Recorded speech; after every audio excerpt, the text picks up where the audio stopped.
nyika yese iri aware road constructions road rehabilitations aiitika aiwa towards the SADC summit achiitika kuti aiwa SADC leaders kana achizopinda nyika yeZimbabwe avanosvika migwagwa aiwa iri perfect.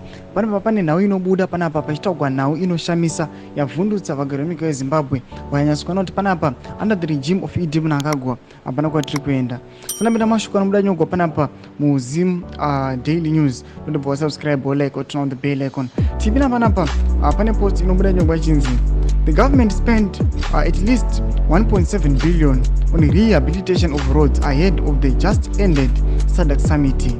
Figures released by Transport Minister Felix Mona. Sure. Tomashwa rubuda panapa. Tiona kuti aiwa Minister of Transport Felix Mona unoburitsa kana kuti vanodisclose this information vachiti aiwa at least 1.7 which means is not the exact figure.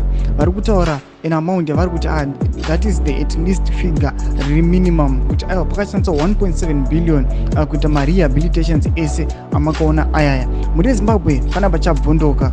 Patoona kuti aiwa government inosacrifice kuita all these developments aiwa kuti ipiwe championship upinde munyika yeZimbabwe in event yakanyatso kutora 1 or 2 days, but tichitarisa living conditions emacitizen emunyika yeZimbabwe haazi favorable. Tichitarisa kuona kuti aiwa maservices munyika yeZimbabwe mukatarisa kumahospitals aiwa mukatarisa kunyange mumatransport sector munyaso kuona kuti zvinhu hazvina kumbomira zvakanaka. Mari yodeka ikashandiswa zvimwe yaigona kutoita zvine musoro kana yaikwanisa kutoita provision chaiyo chaiko yaikwanisa kuita kuti aiwa macivil servants abhadharwa zvinhu kana kuti mari ine chimuko inoonekawo ine value. Buditse mafungiro enyu munoti kudii pamusoro pechitiko ichi. Aiwa vanhu vachiona kuti aiwa government yakanyatso kuluza mari yakawandisa pane zvinhu zvina basa. Buditse mafungiro enyu munoti kudii pamusoro pechitiko ichi. Kuna comment section medu musano subscribe or like and turn on the bell icon.